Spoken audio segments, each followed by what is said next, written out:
বাহ, এখন কি সুন্দর দেখাচ্ছে।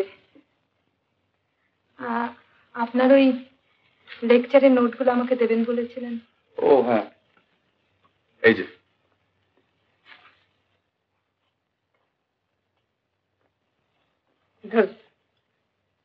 মানে? বাহ, আমাকে হস্টেল অব্দি পৌঁছে দেবেন না? ও, কবে কবে পড়াতে পারবেন সেটা পথে যেতে যেতে ঠিক করে নেব। গান শুনবে অন্য লোকে, আর মোট বইব আমি। গান সবাই শুনেছে, কিন্তু গেয়েছি একজনের জন্য। ইন্দ্রাণী।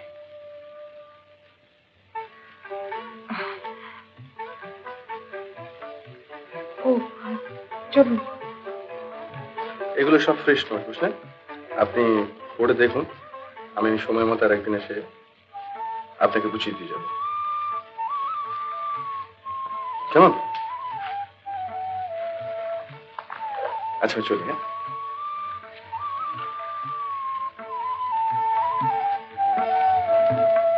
কত না বর্ণে, কত না স্বর্ণে গঠিত, কত যে ছন্দে, কত সংগীতে রচিত, কত না গ্রন্থে, কত না কণ্ঠে পঠিত, তব অসংখ্য কাহিনী।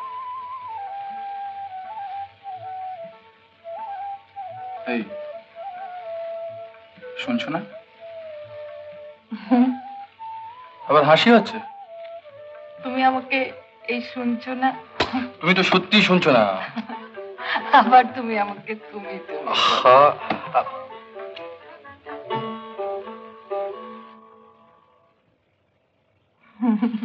কিরকম হলো? ও হয়েছে একরকম। আমার ভীষণ খিদে পেয়েছে, তুমি বয়কে ডাকো। বয়।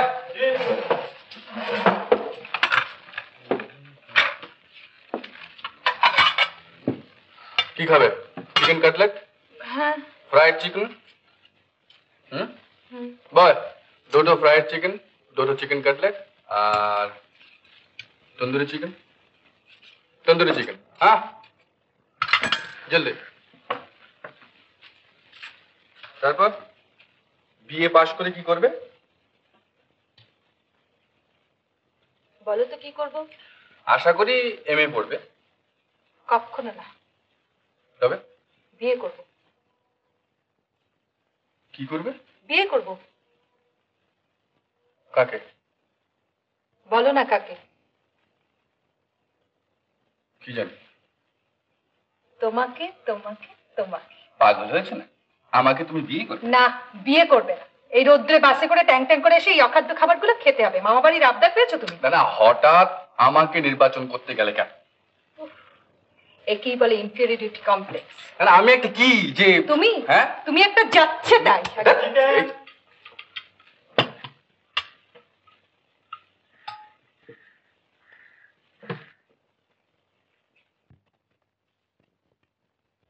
চিরকাল তো বসেই রইলে, আর সমস্ত এমনকি বিয়ের বন্দোবস্তটা পর্যন্ত আমাকে করতে হচ্ছে। শেষ পর্যন্ত আমাকেই ঠিক করলে? শেষ পর্যন্ত না, গোড়া থেকেই তোমাকে ঠিক করেছি।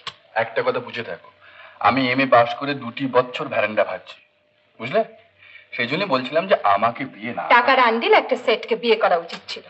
তুমি বুঝছো না, তোমাকে বিয়ে করলে আমি খাওয়াবোটা কি? খাওয়াতে হবে না, আমি খাওয়াবো। তুমি খাওয়াবে? হ্যাঁ। ভেরি গুড, তাহলে বিয়েটা হচ্ছে কবে? আমি বিয়ে করলেই তো আর তুমি বিয়ে করতে পারবে না। ভেবে দেখো। ভাববার সময় অনেক পাবো ইন্দিরা, কিন্তু এমন সুন্দর মিষ্টি মুখের কথা আপনার কথা শুনতে পাবো না। চলো,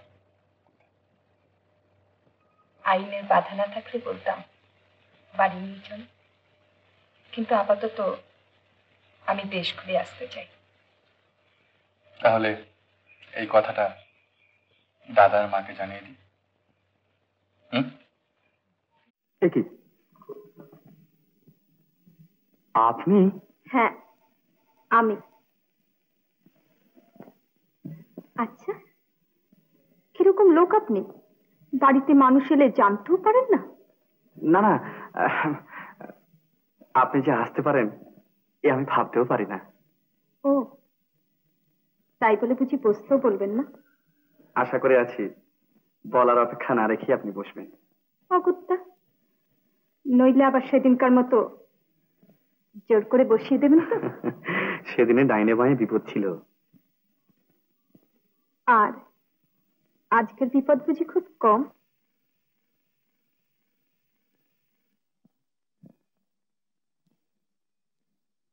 মেয়েরা বাড়ি আসলে বোধহয় বসতেও বলেন না, আর জিজ্ঞাসাও করেন না বোধহয় কেন তারা অসময় এলো। শীতের রাত্রে কেউ বাড়ি এলে অন্তত ভদ্রতার খাতিরে এক কাপ চা খেতেও তো কেউ বলে। ও ও হ্যাঁ হ্যাঁ, নিশ্চয়ই। কিন্তু দেখুন, দুঃখের বিষয় হলো যে স্টোভ নেই, চা নেই, চিনি নেই, এই তো। সবই তো থাকা উচিত, কিন্তু আচ্ছা, এত টাকা পয়সাতে কি করে? একটা লোকও তো রাখতে পারে। লোক অবশ্য একটা আছে, কিন্তু আজকে সে আবার ছুটি নিয়েছে, বুঝলেন? বুঝেছি, চলুন আমাকে দেখিয়ে দেবেন। কিন্তু কেন এলেন তা তো বললেন না। চা খেয়ে বলুন কেমন? আসুন। বাইরে আপনাকে দেখেছি, কৌতূহল হলো বাড়ির ভেতরে কেমন। দেখে খুব হতাশ হলেন তো? কেন? যা ভেবেছিলাম ঠিক তাই, হতাশ কিছুই হয়নি। আর একটু চিনি দেবো? না ধন্যবাদ। কিন্তু কই, বললেন না তো কেন এমন হঠাৎ অপ্রত্যাশিত ভাবে? মনে করুন না বিনা প্রয়োজনে এসেছি। ইচ্ছে হচ্ছে তাই মনে করতে, কিন্তু কিন্তু কি? দেখুন, না চাইতে ভাগ্য আমাকে অনেক জিনিস দিয়েছে সত্যি, কিন্তু বঞ্চিতও করেছে অনেক জিনিস থেকে। যেমন? যেমন আত্মীয় স্বজন, বন্ধু বান্ধব। আর বান্ধবী?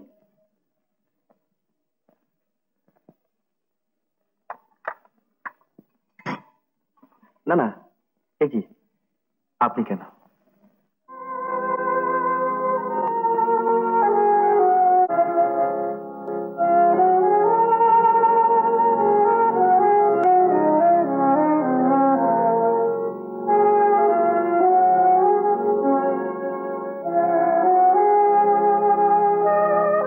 কাল চলে যাচ্ছি কলকাতা।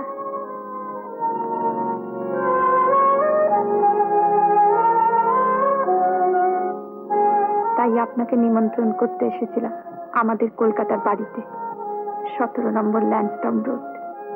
আসবেন? কেমন লাগছে? এত লোক, কাউকে চিনি না, মনে হচ্ছে যেন কলকাতার রাস্তায় নিজেকে হারিয়ে ফেলেছি। অন্ধকার নাকি যে হারিয়ে গেছেন? আলো দেখাবার লোক থাকলে অন্ধকারও পথ চলা যায়। ইঙ্গিতটা অর্থপূর্ণ। Mr. Chatterjee, congratulations. It's really wonderful. Thank you. খুব সুন্দর হয়েছে। আর গানগুলো একটা শুনবার মতন হয়েছে। এমনটা আর কোনদিন শুনিনি। সর্বনাশ। আমি আসি 1 মিনিট। আমি মিস্টার দিব্যেন্দু চ্যাটার্জির সঙ্গে দেখা করতে চাই। আপনি? আমার সঙ্গে ওর আলাপ আছে। কি আশ্চর্য, আপনি চিনতে পারছেন? বাহ, চিনতে পারবো না? আপনি তো আমার গীতিনাট্যের গঙ্গার মতো অবিস্মরণীয়। আপনার কাব্য প্রতিভা স্বীকার করতে এলাম। ধন্যবাদ। সেদিন দিল্লিতে ভুল উত্তেজনার বসে এই কথাটা মানতে চাইনি। তা আপনি এখানে কি করে? আমি ট্রাইবাল ওয়েলফেয়ারের বৃত্তি নিয়ে পাঞ্চেত মিশনে উঠেছি। I C.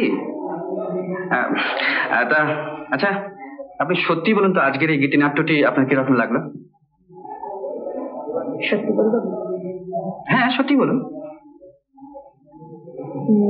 নাচটা আমার ভালোই লেগেছে, তবে ইয়েস মাদার, চলি, অন্য সময় আপনার সঙ্গে আলোচনা করব। আচ্ছা, নমস্কার। নমস্কার।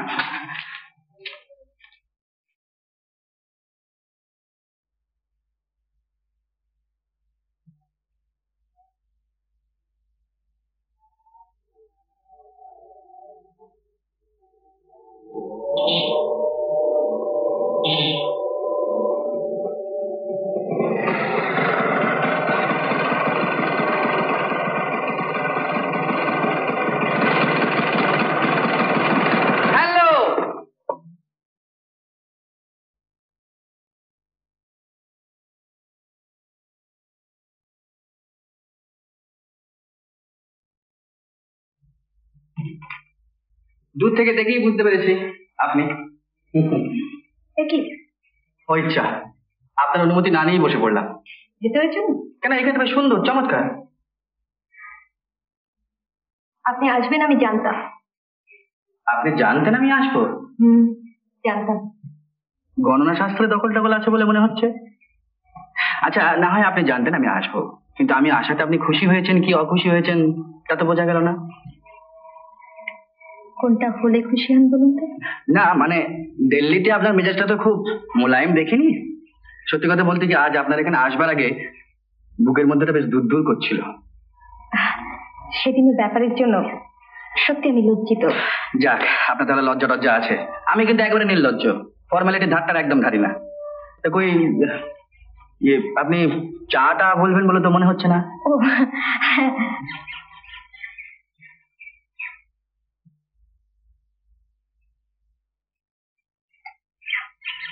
আচ্ছা, আপনি বেশ পরিষ্কার বাংলা বলছেন, অথচ আপনাকে দেখলে মনে হয় যে আপনি বাঙালি নন। জন্ম পাঞ্জাবে,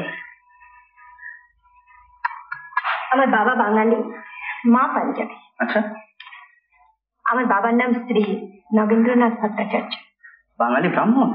হ্যাঁ। বাবা কি করতেন? আমার বাবা মিয়ানি স্কুলে শিক্ষকতা করতেন। আপনার জন্ম কি মিয়ানিতে? না, দাদামশের বাড়িতে, বিপাশা নদীর ধারে। ও, সেই জন্যই বুঝি আপনার নাম বিপাশা। আমার বাবা আমাকে ওই নামে ডাকতেন।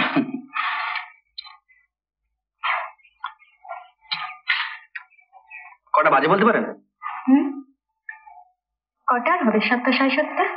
7:30? কি সর্বনাশ! মিটকির বোধহয় এতক্ষণে পুলিশে খবর দিয়ে দিয়েছে। মিটকি মানে আমার একজন বন্ধু, বুঝলেন? আমি না বলে ওর স্কুটারটা নিয়ে চলে এসেছি। আচ্ছা চলি।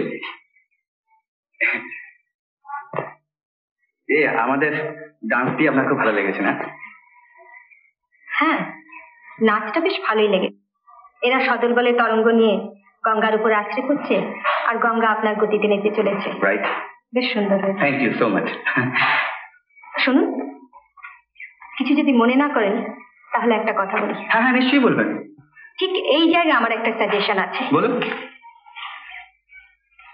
ধরুন এক সময় দামোদর জলে ডুব দিয়ে উঠে আসতো আর হাত তুলে বলতো, এই আনিয়াছি রে শুভ্র বরণী কন্যা, তোর কুমারী হৃদয় খানি তুলে এই বাহু বলে। বাহ, সুন্দর। তারপর? তারপর হাতখানি যেই খুলে ফেলতো, তখন ঝরঝর করে ঝরে পড়তো কালো কাদা। নদীর মোহনায় তার নুড়ি পাওয়া যায় না, সবই পলি আর কাদা। বলেছেন ভালোই, কিন্তু কাদা ছুঁড়ে তার কপাল ফাটানো যায় না। কেন? মুখে তো মাখানো যায়। হ্যাঁ, তা যায়। এবার আমি একটা কথা বলি। বলুন। না না, আগে রেডি হয়ে নি, যাতে কিছু বলার আগে নাগালের বাইরে যেতে পারি। বলছিলাম কি, যে বিপাশা নদীর মধ্যে ডুব দিয়ে নুড়ি গুড়িয়ে আনা যায়, কিন্তু বিপাশা যেখানে মানবী আর তার মনের গভীরে যে মণি বা মাণিক্য আছে, সেটিকে যে কুড়িয়ে আনতে পারবে সে কিন্তু সত্যিই ভাগ্যবান। পালালাম।